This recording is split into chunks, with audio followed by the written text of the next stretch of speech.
Dragon Ball has dozens of animated specials many fans have no idea about. We may take it for granted now, but there was a time where so much of Dragon Ball was just locked away behind a trip to Japan, or a shady guy selling copies of Plan to Eradicate the Saiyans with Super Saiyan 5 Goku on the cover. These specials can give us a look at where the franchise was at the time, how much it's evolved since then, and the many strange places the Z Fighters can go outside of their usual box. You want to see Goku be a firefighter? No. How about a new god form for Broly? So much animated content is just unreachable unless you know where to look, or what to look for. The original 13 films, while not perfect, were a chance for the series to try new things, or remix ideas. These specials take that liberty and run even more wild with it. So today, I've got over 20 weird specials and animated curiosities for you all. Quick note, I won't be covering the movies everyone knows about, nor the 3 specials that are easily available. So that means no Bardock, no Trunks, and no Legacy of Goku. I'm planning on doing a complete movie retrospective and include all of them in that video. This one is just for the lesser known specials, which you've probably never heard of. Let's begin in chronological order with the series' first rare special.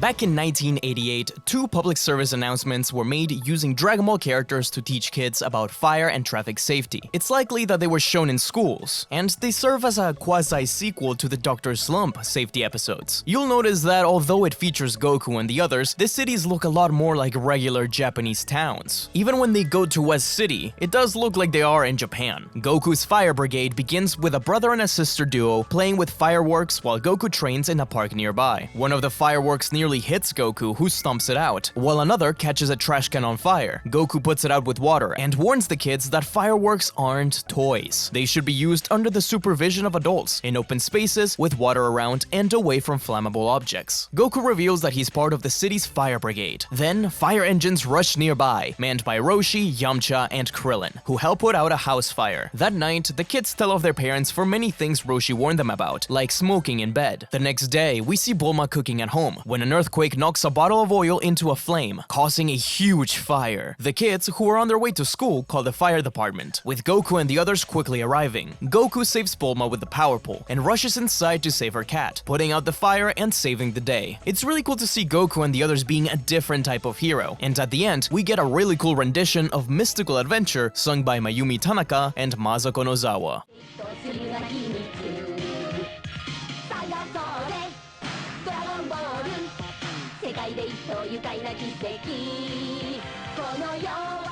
AKA Krillin and Goku, with the lyrics changed to be all about fire safety.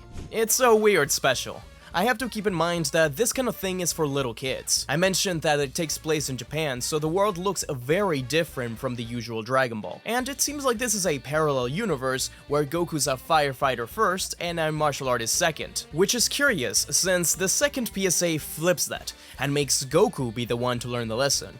It also feels a little bit more classic Dragon Ball. The second PSA starts with Goku getting robbed by a tiger bandit, but with the simple use of afterimage, he knocks him off the bridge and asks him for directions to West City. Goku begins swimming that way while Roshi and Krillin are lost. They can't find Bulma's address, and they don't have her number. A truck nearly runs them over, stopping right before killing a kid. A policewoman, who has the exact same design as Good Launch, but blonde, runs in to check on the kid. His toy car has been destroyed, but at the very least he knows to look both ways now. Roshi and Krillin ask for directions to Capsule Corp, while Yamcha and Puar arrive. Turns out it's Bulma's birthday. Meanwhile, Goku is running along the highway, and Froggers his way to the other side, almost causing a huge collision, just so he can ask a girl, who suspiciously looks a lot like Snow from the Red Ribbon arc, for directions. The girl scolds Goku, but he doesn't even know what a traffic light is, so instead, she helps him get to West City. Goku keeps trying to run into the road, so the policewoman appears and explains to him the rules of the road. They run into the girl's aunt, but her cousin comes running in towards her, about to get hit by a car. Thankfully, Goku saves him just in time with the power pole. Goku finally gets directions to Bulma's house, where everyone is mad at him for making them wait, while he just chows down on all the food. They beat up Goku, and the team once again sing a different rendition of Mystical Adventure about crossing the street.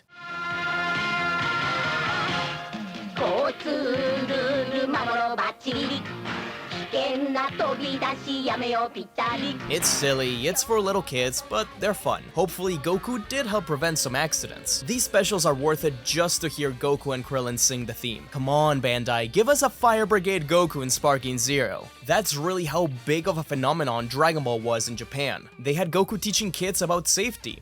I'm sure he's not even OSHA certified. Goku was so famous that he could just show up as a guest star alongside real people. In 1990, he appeared on Yamada Katsute Nai Wink, a variety show featuring sketches and performances. It's completely in live action, so Goku comes into our world as a 2D guest. Goku meets with the host, pop star Kuniko Yamada. Together they summon Shenron and wish for her to get his powers. She even fires a Kamehameha at him. As far as I know, this is the only time Goku has been animated alongside real-life people, and I'm a sucker for these Roger Rabbit style things. There's not really much else to say, but it's a really cool curiosity. A few years went by, and Dragon Ball was getting movies and specials like the Bardock and Trunks one, but the weirder ones were still to come. First, in 1992, we would get a recap special celebrating the movies, and in particular, the new release of Super Android 13. The Dragon Ball Z Summer Vacation special aired sometime between July and August 1992. The special starts with scenes from Super Android 13, with 14 and 15 attacking Goku until Trunks arrives to help. The two speed off to get the androids away from the city, when suddenly Goku returns to the city with Gohan. They're both dressed in white tuxedos.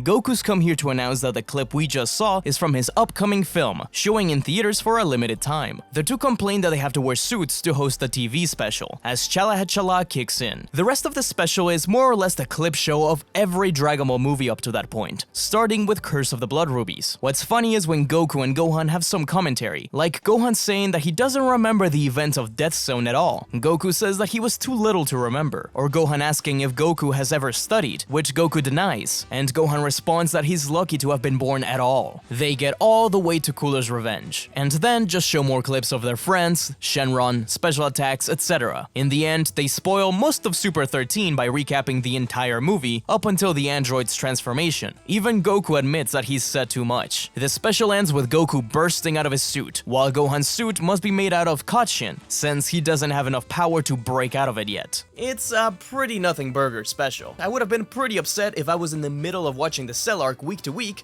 only to be interrupted by this. At least seeing Goku and Gohan in suits is kinda neat. Then there was January 28th, 1992. The year Goku could call you on the phone. Dragon Ball Z Atsumare Goku World, aka Join Us, Goku's World, was a game for the Bandai Terebiko, a VHS game system that had a phone as a controller, with 4 buttons to make a choice with. The special takes place during the Cell arc, with Gohan waking up Goku by releasing a capsule phone. They break the 4th wall by calling the audience directly. They're glad to have the player with them. They're actually going to meet Krillin, Bulma, and Trunks at Kame House. They'll be traveling with Trunks' vehicle, causing Krillin to ask which vehicle that was. So Gohan calls the player. Was it an airbike, Nimbus, a time machine, or a plane? The answer is of course time machine, and so the game repeats questions like this over and over. They travel back in time, with Trunks telling them not to interfere with anything, or they risk changing the timelines, maybe even stopping their own birth. This actually isn't how Dragon Ball timelines work, but either way, we end up in the past, during Kid Goku's training with Master Roshi. Ignoring the warnings completely, Goku immediately goes to hang out with himself, only to be tackled down by Trunks. Kid Goku's confused. That guy looked really familiar. It's pretty cute. Krillin then calls the player about the shells they used to wear, and they reminisce on their training before going to the World Tournament. No wonder Trunks didn't have any fuel during the Goku Black arc. He used it all up here. And so, they are at the 21st World Tournament, during Jackie Chun's and Goku's fight. Krillin asks who the real Jackie Chun is, for some reason getting the answer wrong by saying that it's Master Roshi, when we know that he was really Jackie himself. Kid Goku looks at the full moon, and we get asked what Saiyans turn into. Krillin is terrified that adult Goku will turn into one too, while Trunks is surprised to see an Ozaru for the first time. Krillin then asks what Roshi's ultimate move is, the Dodonpa, Kienzan, Kamehameha, or Solar Flare. It's pretty cool to see official art with all these moves he's never done. Jackie destroys the moon with a Kamehameha and they travel in time again. They're talking smack about Master Roshi, so he sneezes in the present, taking the chance to call the player. He's about to ask the exact same question we just got asked as 2 crows fly overhead, calling him an idiot. idiot, a joke Toriyama originated in Dr. Slump. Roshi does a little overview about special moves, the Kamehameha, the Kaioken, and quizzes us on the last one King Kai taught Goku, the Spirit Bomb. The other choices are riddles, catching bubbles, and puns. Then Roshi shoots a special beam cannon at us and asks who that technique belongs to, Piccolo, when suddenly Roshi has a Vietnam flashback to the Piccolo fight, hearing his name being called. In reality, Goku and the others are visiting at this point in time. Roshi's about to use the Mafuba and seal Piccolo in the rice cooker, but sadly he misses and passes away. They then go to check out Goku's training with Kami and Popo. Gohan's a little conflicted upon learning so much about Piccolo, and the team decide to go to the battle against Vegeta, so Trunks can learn more about his father. Vegeta and Goku's beam clash, and the team then goes to planet Namek. Trunks is in shock when he sees Purunga, asking what the difference between him and Shenron is, that he grants 3 wishes, that he tells great puns, or that he's vengeful. Then we see Frieza and his transformations, skipping ahead to Trunks' arrival on Earth and the defeat of Mecha Frieza. Krillin was just too scared to see his own death again. Trunks apologizes for changing history, and they appear back in the present. But Roshi comes out warning them that there's something going on in West City. We cut away to see Cell explain his origin and his struggle to absorb 17 and 18. Now he is perfect. The Z Fighters arrive at the site of a powerful key. Finding Cell, he promises to fulfill Jiro's wishes by killing Goku, but he's shrouded by sunlight, and so they call the player to ask just what he looks like. Come on, game, you really thought I was gonna pick Mecha Frieza? Or First Form Cell? The obvious answer is, wait, what are you doing here, Cell X? Get back to Dragon Ball Heroes where you belong. Shoo, scram, go away! And so the Z Fighters attack Cell. It's a complete wash. They don't stand a chance at all, until Goku goes Super Saiyan and finally hits Cell. The android uses multiform, but with our help, Goku finds the real one, and with a single punch, makes Cell retreat. I mean, he barely got touched by a Goku who hasn't even been in the time chamber to train with Gohan yet, but whatever. Goku is excited to see Cell get stronger, and promises us that he'll defeat him one day. And so, the game ends. Again, it's for little kids, so I can't be too hard on it, but I do wish there were more moments like Goku interacting with himself. Or at least like the art of Roshi doing different attacks. It's a charming little known piece of media. Every now and then, the scene of Goku meeting himself goes viral on Twitter, so at least you're gonna have a little bit more context of what that's all about. The following year, we got another little special, a New Year's celebration short with the Sun family. We had just entered the Bulwark, so this was brand new territory. It's only around 5 minutes long, and it could be incomplete, but I'm not entirely sure. It seems like this is supposed to take place prior to the Bulwark, as we find Gohan and Goten taking a bath, when Goku surprises them by teleporting in from Otherworld, celebrating the New Year's. He joins in the bath while Chi-Chi is upset that he got here so late, and they start discussing what they've recently gone through, to the grand finale with the father-son Kamehameha. We cut back to the family wearing more traditional clothing, as Goku tells them of his adventures in Otherworld, like the tournament fight against Pikkon. The family, all dressed up, announces that the adult division of the World Tournament begins next year, and wishes us all a Happy New Year. It's a cute special where we get our heroes in different outfits we never see again.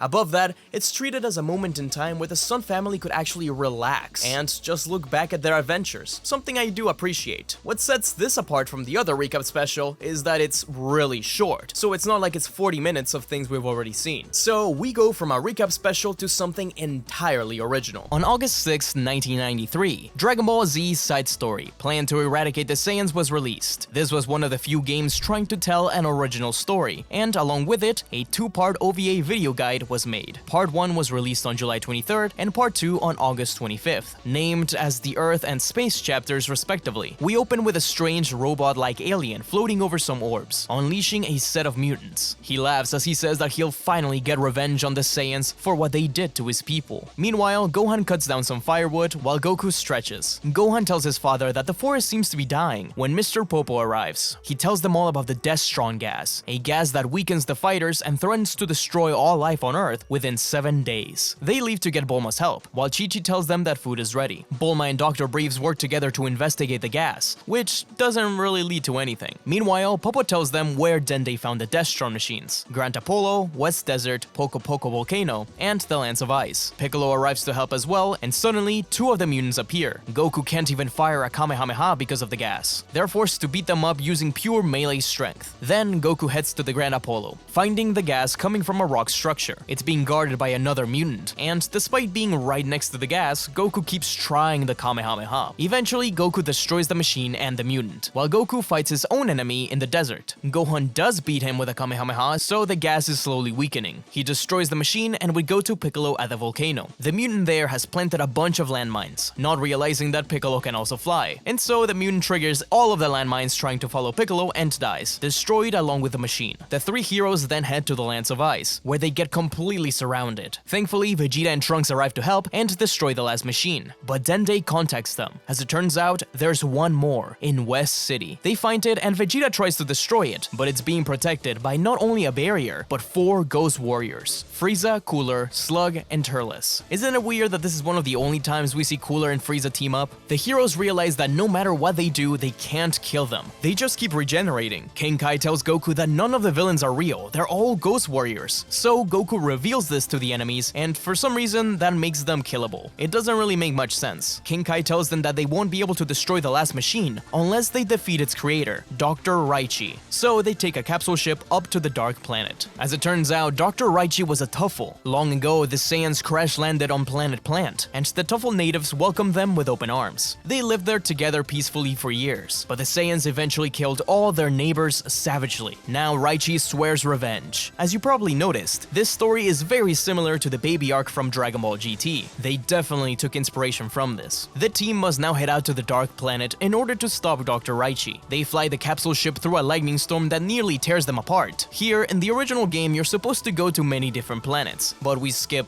all of that and just land on the Dark Planet instead. Not a very useful video guide, really. They fight one god Guardon, Raichi's soldiers, and slowly make it through the castle, finally arriving at the main room, where Dr. Raichi appears. He promises to get revenge on Vegeta specifically. For some reason, Vegeta then mentions that Saiyans were slaves to Tuffles, something which is never mentioned again and never once brought up in any other piece of media. It's really weird. In reality, this isn't the real Dr. Raichi, but a ghost recreation made by his computer out of pure hatred. He attacks the Saiyans with his shields, but it's broken with a Kamehameha from Goku, and Vegeta kills Raichi. And so the day is saved. The death-strong gas on Earth disappears, and the team celebrates. Credits begin to roll, and then it gets cut off halfway through. Dr. Raichi regenerates and gets blown up by Vegeta. Suddenly, the aura of the planet darkens. Hatred surrounds them all, and the supercomputer absorbs it, forming Hachiak, a being that will destroy the universe. He easily tanks the attacks, and blasts Vegeta away. They have trouble even touching him. He's about to kill Gohan, but Piccolo saves him, before they're all beat up again. Goku mentions that he's even stronger than Broly, and notices that Hachiak takes time to charge his energy, 15 seconds to be exact, so he tries to exploit it. Piccolo gives Gohan a senzu bean and passes out, giving the rest to Gohan so he can pass them out amongst the Saiyans. They all charge their blast and fire as Goku counts down, clashing with Hachiak and finally killing him. The planet explodes and Goku teleports them all away, and so the worlds return to normal and they can finally go eat. Surely we'll never see Hachiak again. It's a fun relic of the time, and I remember people posting this all over the internet saying it's Dragon Ball AF. The idea of the Tuffles coming back was also brand new to this, and it's pretty interesting, even if I do prefer the way this story is done in Dragon Ball GT. Hachiak's design I'm not the biggest fan of, but the beatdown is great, and I gotta admit I always do love it when he shows up in games. I also gotta mention the music. It mostly uses themes from the Famicom game. They don't always hit, but the main battle theme is fantastic. This OVA was expanded upon and reused in a later game, True Plan to Eradicate the Saiyans, for the Bandai Playdia. Yes, haha, I lied. We're seeing Hachiak many more times.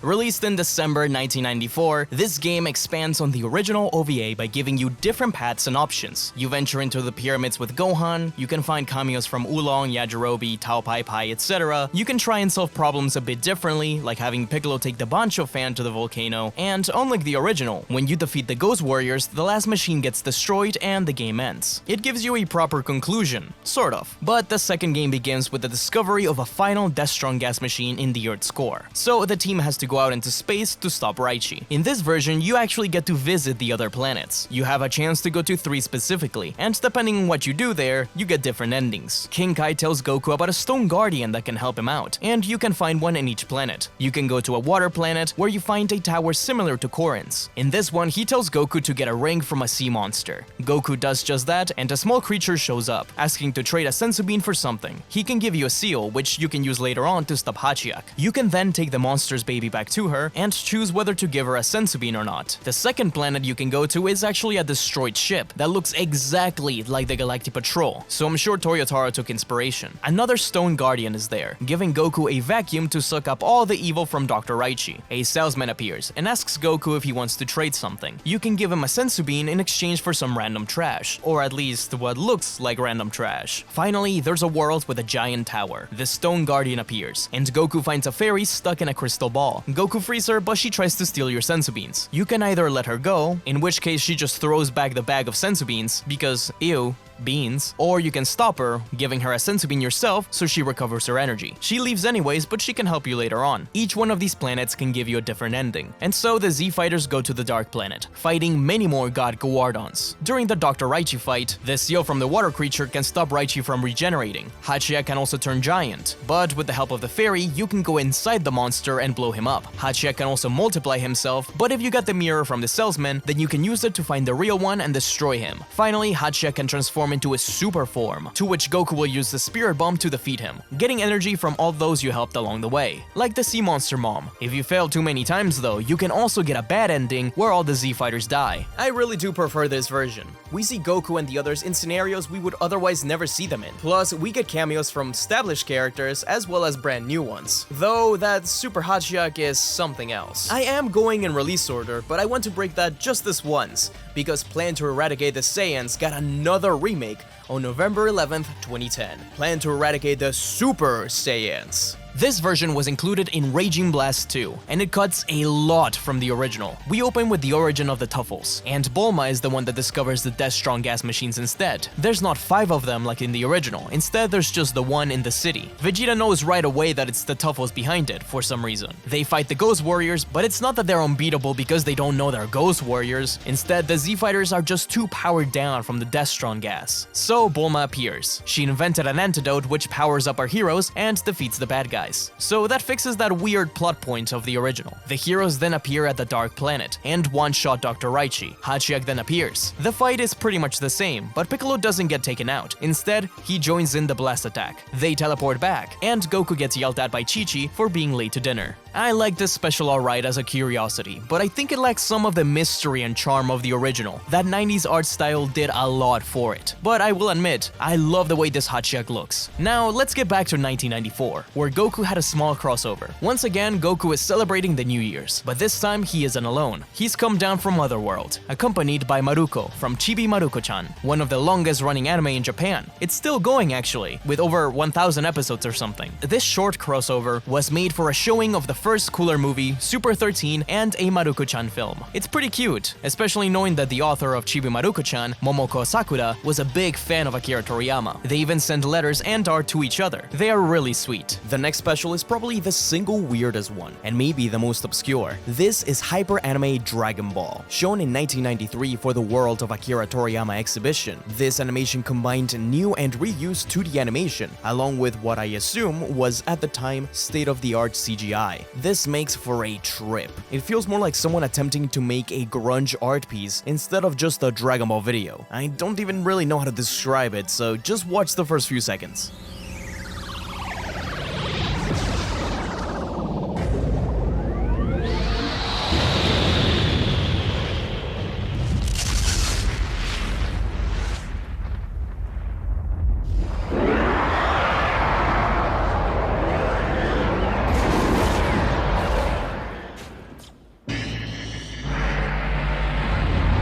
The video then transitions to silhouettes dancing alongside Goku and Cell, and the editing here is honestly kind of impressive at times, but not everything. Like this shot here of a very obvious base form Goku painted blonde. I like this part where the villains attack using their palms. It feels like a PNG animation you'd find on YouTube now. It also has this awesome song that, as far as I know, only ever gets used here, which is a shame. I would love to hear it by itself. It all ends with Gohan from BoJack Unbound walking through and killing a very terrified Cell with a Kamehameha. According to the Chosenshu, the CGI for this 3-minute short took 3 whole months to produce. This was around the time where Dragon Ball started to experiment a little bit more with CGI, like with this bizarre Super Butoden commercial. Now, let's take a detour from Japan and go to the United States. A couple of years later, in 1996, Dragon Ball Z would come to an end, and a new era would begin with the short-lived Dragon Ball GT ending in 1997. Though Dragon Ball had finished in its home country, it was only beginning to absolutely explode in popularity outside of Japan. Latin America, Europe, everyone wanted a piece of the pie. Amongst them was Funimation, who would really push the series to become one of the biggest hits ever in US TVs. Though OG Dragon Ball wouldn't really catch on, Z was massive. So in 2000, Funimation made their own little special, though no new animation was made for it, titled The World of Dragon Ball Z. When an infant Saiyan named Kakarot was sent to the planet Earth, something went drastically wrong. Narrated by Chris Sabat, the voice of Vegeta, it served as a recap special for the Pilaf arc, before jumping a bunch of arcs ahead into the Saiyan arc. Yeah, at this point in time, Dragon Ball was in a weird place in English. Only the Pilaf arc of the original Dragon Ball had been dubbed at this point, through the BLT dub, Funimation's first attempt at bringing Dragon Ball over. Do you think you're ever gonna think about me again, Chi-Chi? Oh my gosh! And it didn't do well, so everything else was ditched in place of Z. Thus, this special only covers that first arc. Well, I say it's a recap of the Pilaf arc, but in reality we see like one fight, Goku meeting Chi-Chi, and Goku training with Master Roshi. Nothing else. The rest of the special continues to cover Z using both the Funimation and the Ocean dub. Let's team up. All right then.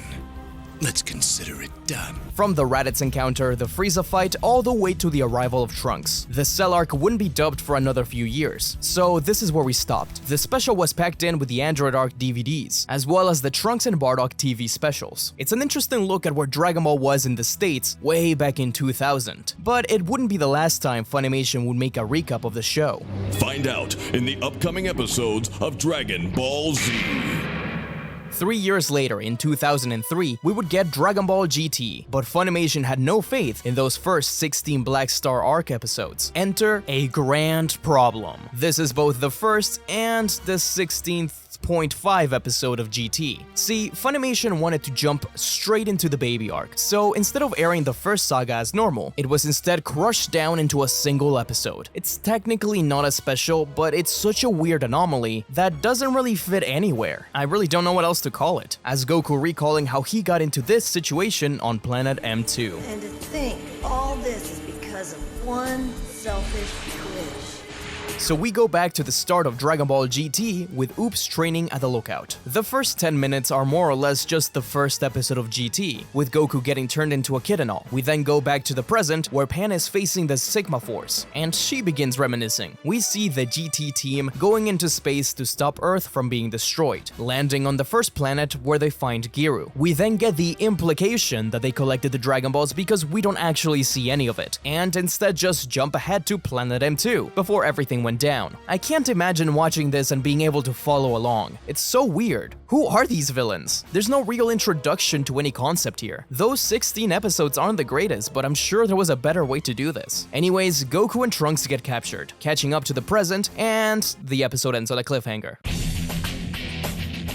The missing episodes would later be released as The Lost Episodes, but I doubt anyone really remembers this recap. It's not included in any of the new DVD releases, so it's a strange English-only episode lost to time. In fact, it's probably most well known for having a Game Boy video release, so what do I know? With those two side quests out of the way, let's go back to Japan. Dragon Ball was pretty quiet in its home country, mostly just having cameos or a crossover here and there. Speaking of crossovers, there's many of them, specifically in manga, which I plan to cover in a different video. Dragon Ball's crossed over with One Piece quite a few times. The most well-known time was the Dream 9 collaboration between Toriko, One Piece, and Dragon Ball. That one's pretty easy to find nowadays. It even got an English dub, which is something I never thought I'd see. So I'll save that one for the crossover video. It's not really forgotten or anything. That doesn't mean I'm gonna leave you empty-handed, because in the early 2000s, Goku would meet Luffy twice, in weird animated forms. Fuji TV, the station that airs Dragon Ball, One Piece, OVAs, and many others, has its headquarters in Tokyo. There, they often host events named the Odabai Boken-o, or Odabai Adventure King, a festival celebrating the station. For their 45th anniversary in 2003, a special OVA crossing over One Piece, Astro Boy, and Dragon Ball was shown there, specifically in the Orb section of the headquarters, named Kyutai Panic Odobencha, or Orb Panic Adventure. It's pretty strange, and I'm using the term crossover loosely here. It was shown over a handful of screens, so the only recordings of it are shown in this weird multi-display way, with the anime characters over footage of the real surroundings of the orb. The story begins with Bulma, Oolong, and Roshi flying their capsule corp around Fuji TV, when suddenly Frieza attacks them and the civilians, forcing the orb to drop down to the water below. Goku, Gohan, and Krillin rush in to help, lifting the orb up. Frieza blasted back, hitting the orb with a death beam. And once again, this orb must be made of the same thing that Tuxedo was, because Krillin and Gohan together can't lift it up. The orb sinks into the water while Super Saiyan Goku and Frieza fight. Krillin then sees something in the water, the Going Merry, which is fitting since both him and Luffy are voiced by Mayumi Tanaka. Luffy tries to get the orb from the water, but Arlong's crew attacks the ship. Luffy expands his body to bounce the cannonball back to Arlong. While their battle continues, Astro Boy watches it from his lab, blasting out to save the day, flying across the world, dodging cannon fire, and lifting the orb back into place. A daring power scaling statement since the Dragon crew couldn't do it. Everyone celebrates, with the three set of heroes waving goodbye.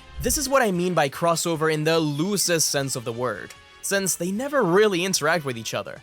Thankfully, the sequel to the special is much more interesting. Kyutai Panic Adventure Returns was shown a year later, in 2004. This time, Astro Boy was left behind, and replaced by a Jump property, Kochi Kame, one of the longest manga ever in Shonen Jump. The main character, Ryotsu, has actually crossed over to the Dragon Ball manga before, but that's a story for a different time. In this special, the point of view of the smaller screens is almost entirely from within the orb, as if the characters were really outside, and the Dragon crew is now the one from the Buu arc. We open with Ryotsu freaking out as he hangs onto the glass of the orb. Lightning begins to strike, and the giant shape of Enel's ship flies overhead. Ryotsu yells at Enel for illegally parking his ship, to which Enel shoots him down. But the cop doesn't let up, yelling over and over again to the god, until he finally gets shot down. Chala Hechala begins to play as Goku arrives to protect the orb, but he too is blasted down with a single attack. The city around them is being destroyed, and the orb is knocked down. Luffy bounces it back up to the sky, with Zoro, Robin, and Sanji kicking it back into the water. The Straw Hats on the ship make sure that everyone's okay, while Ryotsu nearly drowns. But the Going Merry is attacked, and the orb bounces back up and onto Enel's ship, where Goku and Enel fight, teleporting all over the place. Goku's really getting worn down, so Luffy comes in like a torpedo, punching Enel and knocking the orb down to the water along with Ryotsu. Goku calls for the flying Nimbus to catch them, and although Luffy can ride it, Ryotsu falls right through it and into the Going Merry. Enel clones himself, with Luffy and Goku popping each one of them one by one, but they can't keep up. So Goku goes Super Saiyan 2 and Luffy loves it. He grabs the Saiyan and spins him around and around while he charges a Kamehameha, creating their own special move,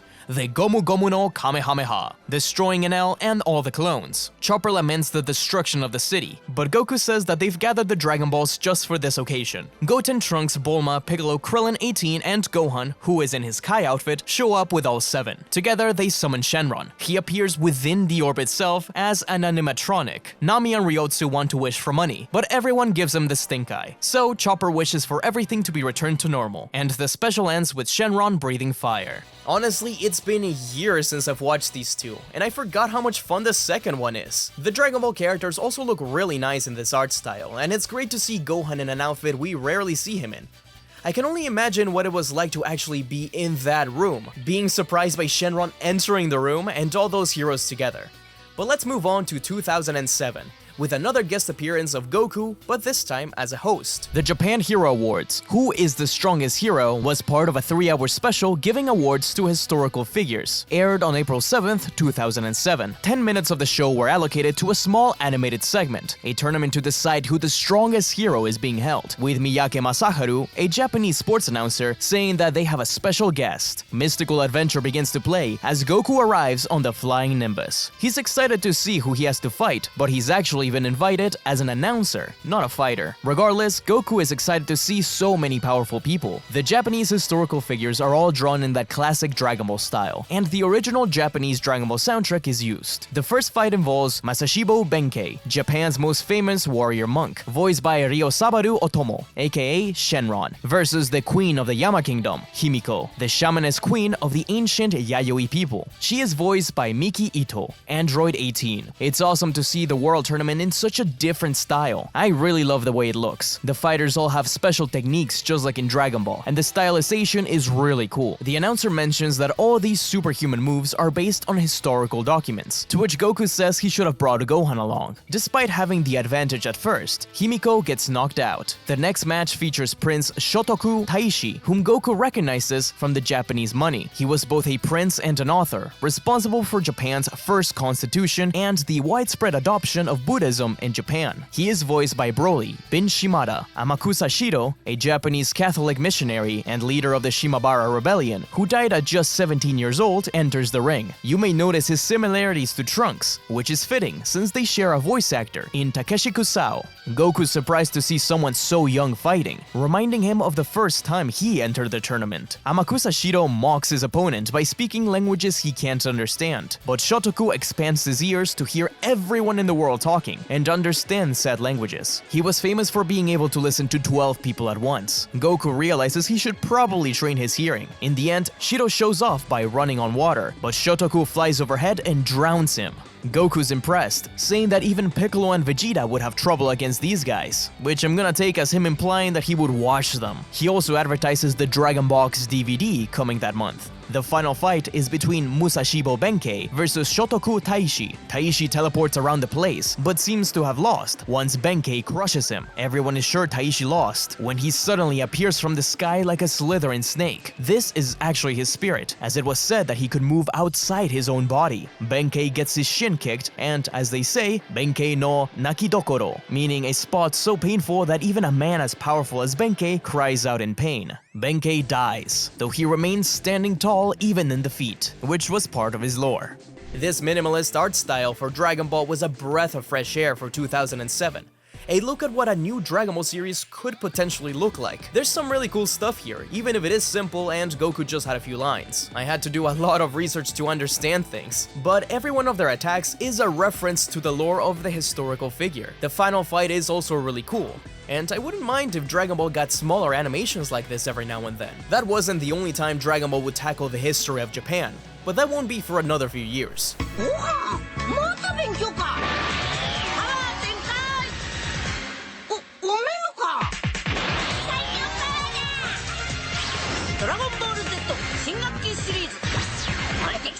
And so, Dragon Ball was fairly quiet for a bit. Aside from these small specials, there was no real animated content. That was until 2008. It was the 40th anniversary of Shonen Jump, and to celebrate, Jump Festa held a tour of 10 cities in Japan, beginning on the 21st of September 2008, showing 7 brand new specials of their properties. You'd have to mail in to even try to attend, and then be drawn out of a lottery to be able to watch the specials, though they were later released online for free. Dragon Ball got Yo! Son Goku and His Friends Return. It would later also get a manga adaptation by Naho Ishii, the artist of Dragon Ball SD. The special starts with an amazing reanimated version of Chala Hechala, updated to reflect the post-Buu arc time period. It's amazing. It was really crazy to see Goku really working for the first time as a farmer. And you know Dragon Ball entered the new millennium when Gohan is working on a laptop and Videl calls him on FaceTime. It turns out Mr. Satan is having an inauguration of a new hotel, celebrating his defeat over Majin Buu. He has invited everyone involved in the conflict. Goku and Chi-Chi don't really want to go, but when Gohan mentions an all-you-can-eat buffet, he finally agrees.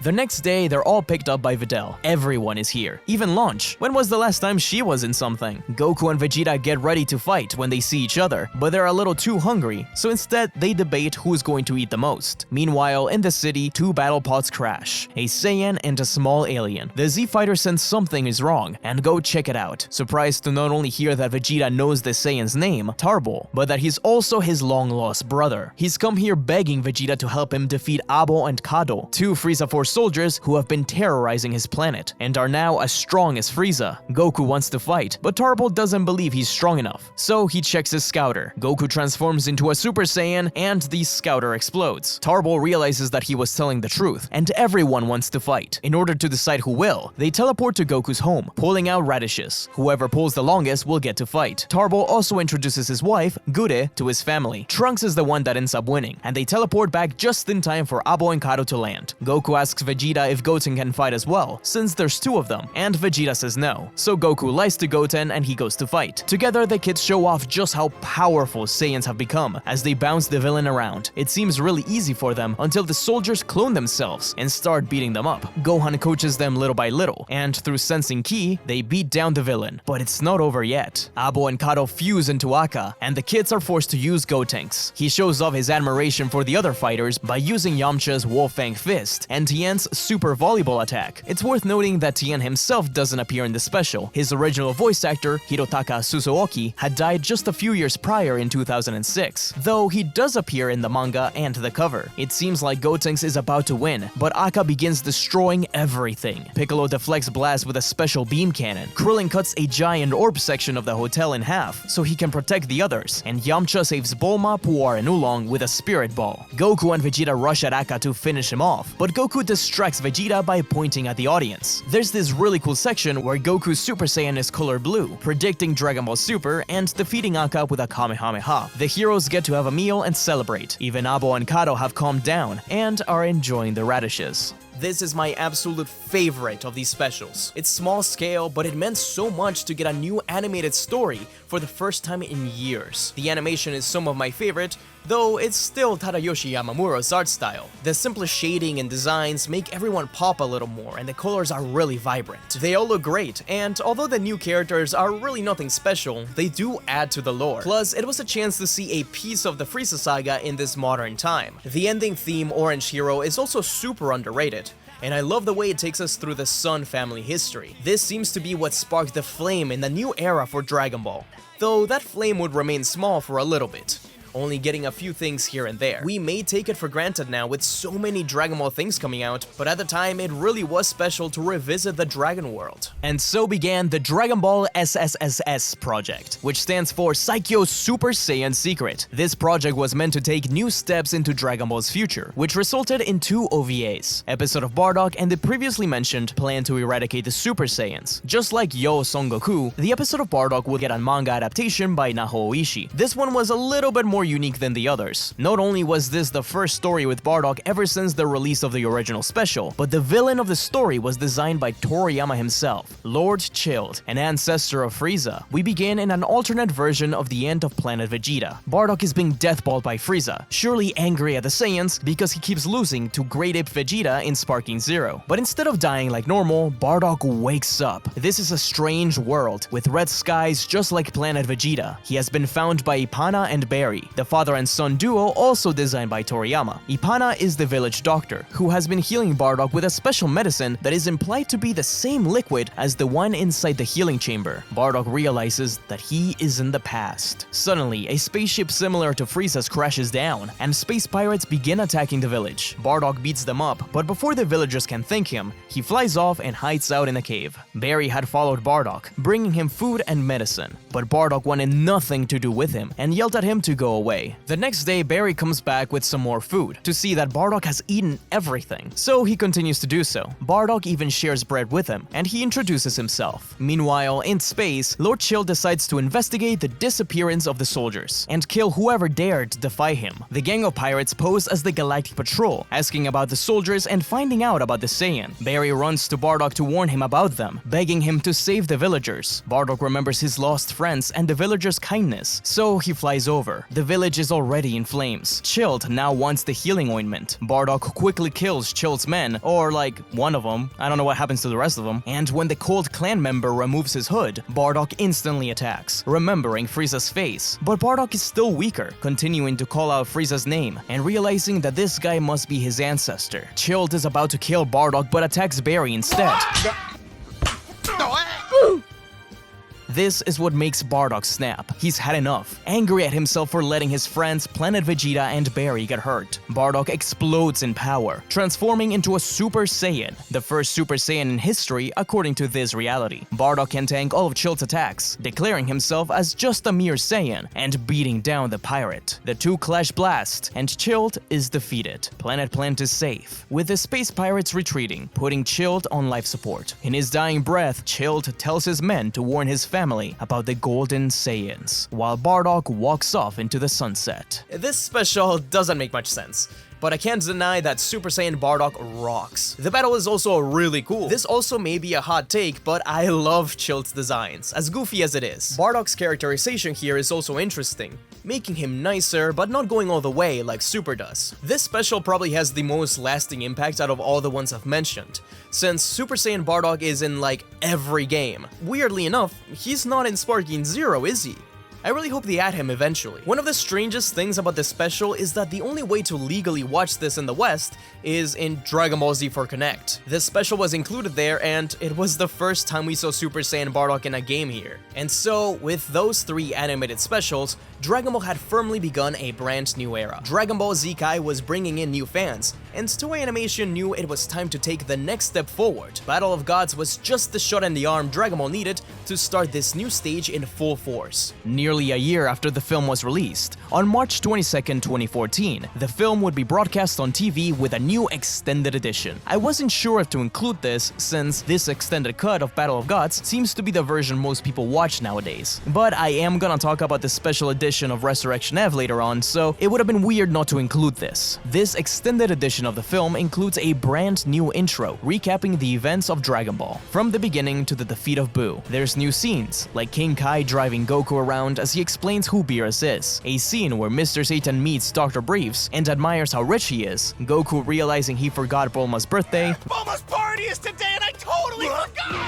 Vegeta searching everywhere for Beerus' voice, the Pilaf gang trashing Capsule Corp, them realizing they should probably have stolen the diamond instead if they're just gonna wish for Zenny anyways, a few more scenes of the Z Fighters hurt after Beerus' battle, Oolong playing rock, paper, scissors with Beerus, Buu questioning if Vegeta really is a good guy, Whis asking 18 about ice cream, the Kaioshin being glad that Earth is safe, and a bunch of smaller changes and extended scenes here and there. This version of Battle of Gods was released in the West, and that usually comes alongside the theatrical cut in DVDs and Blu-rays and the like. Though, admittedly, I'm not a huge fan of this extended version. I think the added scenes are nice, but they were obviously cut for a reason. The theatrical cut just feels cleaner, snappier, and more refined. That's not to say I don't appreciate it. Obviously, this wasn't a true special, but I am going to have to cover the next movie's special edition, so it would have been weird not to cover this one. A cool trend for recent anime movies is releasing them in 4D. I was even lucky enough to see Superhero in 4D, and it was amazing. But did you know there's been 2 whole Dragon Ball specials made specifically as 4D attractions, which sadly seems like we'll never see again? In 2016, Universal Studios Japan partnered with Shonen Jump for the Universal Jump Summer, having attractions based on many Jump properties, like One Piece, Death Note, and Dragon Ball. Running from July to September, the Dragon Ball attraction was known as the Dragon Ball Z The Real 4D. Dragon Ball Super was already airing at this point, yet there's no iconography related to Super at all. The ride starts with Chala Hechala over a recap of the Frieza arc, with old Z footage playing. It then switches over to a new animation of Roshi and Bulma. Roshi hits on the cute girls in the audience, and Bulma smacks him, telling the audience about the 4D glasses and warning them about motion sickness, using Oolong and Puar as props. She also defeats a Cyberman in a single blow, so I guess she's at least Reddit's level now. Capsule Corp has created new 4D drones that will help in capturing and simulating the battle. The proper 4D animation begins with a hooded figure, clearly Pilaf, and more than likely inspired by Resurrection F, using the Dragon Balls to revive Frieza for a short period of time with a power level specifically higher than Goku's. Shenron revives Final Form Frieza as we skip ahead to see West City covered in ash. Bulma uses her drones to follow Goku. Frieza appears from the smoke, blocking a punch from Goku with a single finger. And I gotta commend the CGI. It looks really really good, especially the environments. There is something a little weird about Goku I can't quite put my finger on, but I think overall they look pretty good. Frieza is tossing Goku around like a ragdoll, getting shoved into the theater. Goku tells the audience to get away, but it's too late. Frieza appears with the spotlight on him. I really love this effect of Frieza swooshing around Goku and beating him up. But Goku is determined to defend us, transforming into a Super Saiyan and pushing Frieza back. Death beams fly across the audience, and the two rush out of the theater. The pursuit is epic, going through wastelands, the ocean, caves, and more. Goku and Frieza clash with a golden Kamehameha and a death ball, exploding in the middle and breaking the screen. When we cut back, Goku is defeated on the ground. It seems like everything is over, but a blast stops Frieza. Vegeta, Piccolo, and Krillin have arrived to help, as they all fire their own iconic attacks, though it seems like Goku and Vegeta switched colors, since the final flash is blue for some reason. While they take care of Frieza, Goku reaches out to the audience, asking for everyone's energy. An amazing version of We Got a Power Place, one that I don't think is used anywhere else.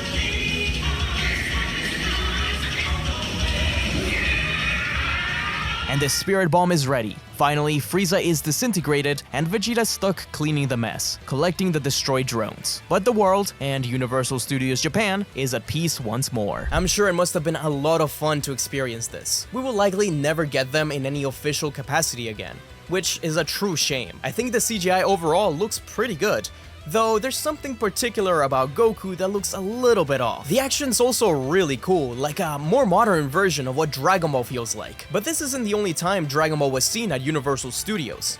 The next one would be even weirder. But before we go to that, we would get a different kind of special. Resurrection of F, the movie, is always going to be in a weird spot. It came out and just a few months later, Dragon Ball Super began. And it had a lot of us scratching our heads as to why they would remake Battle of Gods and Resurrection F when the latter had just come out. Neither version is really beloved by fans. And to make matters worse, there's no real manga version either, at least not a complete one. I think Fuji TV and Toei Animation realized this as well, since when it came time to premiere the movie on TV, they knew they had to make it a little bit more special. After all, they're airing a movie they just finished remaking for TV. And so, on August 27th, 2016, the Future Trunks special edition of Resurrection F was born. A whole 12 extra minutes were packed into the film. Since the Goku Black arc was just starting in the anime, they decided to create a prologue and an epilogue to the movie around Trunks. We begin with Future Trunks looking around the ruins of Capsule Corp for some time machine fuel, sitting down to rest and opening a book named The Legend of Dragon Ball. I wonder who wrote this book. Probably future Bulma, right? We then recap the various Frieza fights, from the start of the first form onwards. I actually really like the reanimated scenes, especially the spin kick Goku does against Frieza. It's one of my favorite moves from the manga. Trunks recalls going back in time to kill Frieza, and thus, the movie begins as normal. Once the film ends, we return to Trunks in the future, where Goku Black locates him. Trunks tries to sneak away with the fuel, but Black easily finds him, destroying the fuel. Thankfully, Mai flashbangs Black, and the two escape. Meanwhile, future Bulma continues to write notes on her notebook for her past self, hoping that these will help save the future. This special is super strange because it's never been released anywhere outside of this TV format. No home release or anything. Battle of Gods got an extended cut of the film, and it was even released in the West. So it's bizarre that this is just stuck on TV. It doesn't add too much, but the reanimated scenes are cool. I wish it had been a little beefier when it comes to the actual Future Trunks stuff, because there's so little of it, it might as well not even be there. With that side quest out of the way, let's go back to Universal Studios Japan. Beginning on June 2017, Dragon Ball Z, the real 4D at the Super Tenkaichi Budokai, revolves around a brand new tournament. The finalists are Goku, Vegeta, Piccolo, Krillin, and Gohan, who's going undercover as the Great Saiyaman. Just like the previous one, we open with a 2D section. Bulma explains to the audience that we will be watching the fight from a special Capsule Corp ship, and the winner will fight Mr. Satan for 1 million Zenny, though Mr. Satan is terrified and begs them to let him win. I really love the art style here. It's similar to Broly, but as you will see, this 2D section isn't the only thing the Broly movie has in common with the 4D attraction. The battle royale begins, with a fight between Goku and Vegeta. Krillin blinds everyone with a solar flare while fighting Piccolo, sneaking up behind Gohan and stealing his sunglasses, revealing his secret identity, and Grant gets knocked out of the ring by Krillin, but the human finds himself surrounded by the Hellzone grenade. Right before Piccolo can fire them, Android 18 stands from the audience and starts talking to Krillin, taking the chance to get Piccolo out of the ring as well. This is when the tournament is interrupted by God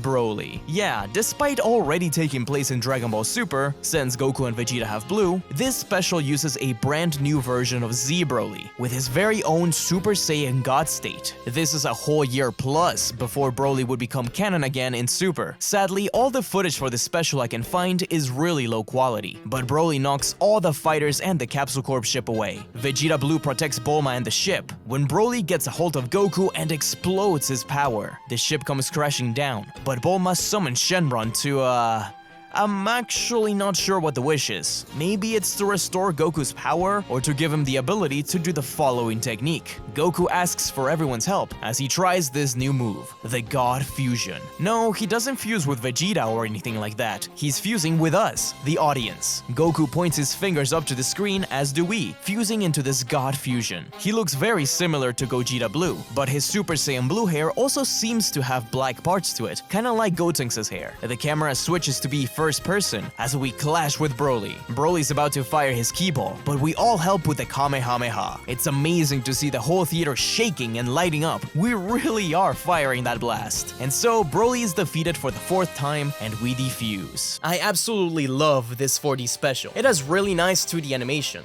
Krillin actually gets a few wins and we see the Great Saiyaman again. And of course, this is the last story with Z Broly to date. It's cool that despite his movies not being canon to Super, he still got a chance to be a part of the continuity. The God Fusion is also an amazing concept, and a great way to involve the audience. It's really fun and creative, and I really hope they make a 3rd one. And if they do, you'll know I'll be there. In 2017, from September 9th to the 10th, Fuji TV did a 27-hour special on the history of Japan, which included several scenes featuring Dragon Ball characters, as well as One Piece, Kochikame, and Chibi Maruko-chan. The Dragon Ball segments are pretty short, starting with Gohan reading a book about ancient history. We see that Goku is visiting the past with Whis, admiring the Nauman elephant. Yajirobe is used to represent the ancient man, unsuccessfully hunting animals until inventing weapons. After years of development, humanity became more advanced and began farming, as represented by Goten and Trunks in old rice fields. Bulma comes in as Queen Kimiko in all her beauty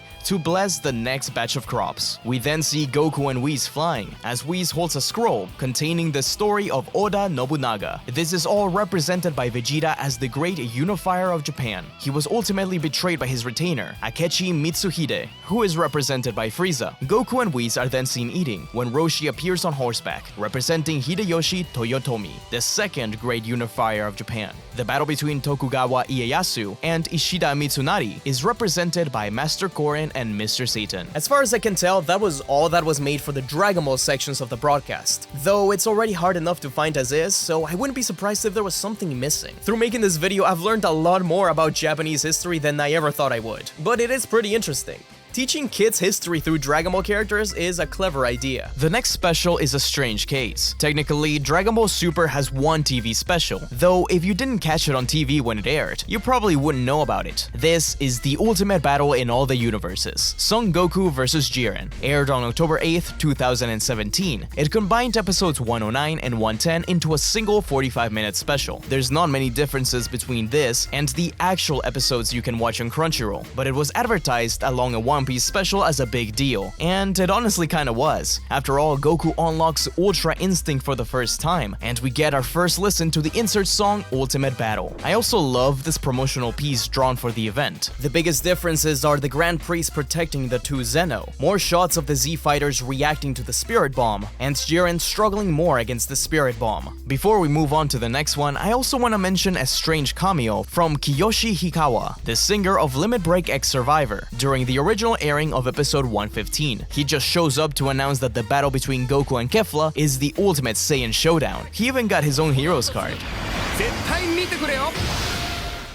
This is the latest of the rare specials and OVAs which people rarely know about. In 2018, as part of the promo run for Broly, a collaboration with the Tokyo Skytree was made, featuring art, statues, and info on the new movie. Along with it, a short OVA. It was played around a large room with window-like screens, so the footage isn't the best. Goku welcomes guests and comments on how the Skytree is even taller than Corn Tower. I'm not sure I actually believe that, but he's just collected the Dragon Balls, and he's going to ask Shenron to meet someone strong, because of course he is. Interestingly, this special uses the old Kikuchi soundtrack instead of Sumitomo's from Super, something we don't really see nowadays. It was also already subtitled in English. Goku is about to make his wish, but King Kai calls him to his planet. Once Goku is gone, Frieza descends down. He thinks he'll still have a hard time against Goku even if he wishes for immortality, so instead, he'll wish to reveal the secrets of the Saiyans' power. A music video recapping all of Dragon Ball up to that point plays, including Super and the movies. So I guess that's the secret? Either way, Goku teleports back, with Frieza turning golden and Goku blue, clashing their ultimate attacks and ending the special. This event is also notable alongside the North American tour, for having a whole wall explaining the history of Dragon Ball, and mentioning the Dragon Ball Super manga as the canon sequel. Official Dragon Ball material doesn't usually use the word canon, so make with that what you will. And as you probably noticed, it used the Tadayoshi Yamamuro art style from Dragon Ball Super, instead of the Shintani one from Dragon Ball Super Broly. It's kind of a shame. I would have loved to see more animation with this Dragon Ball Super Broly art style. Speaking of the Broly animation, we did get a small little special, though I don't know if you really count it, for the Annecy International Animation Film Festival, where we see a bunch of characters in the Shintani Broly style, like Gohan, Tien, Yamcha, and even Tight, Bulma's sister who only ever appeared once or twice outside of the Jakko manga. It's pretty great.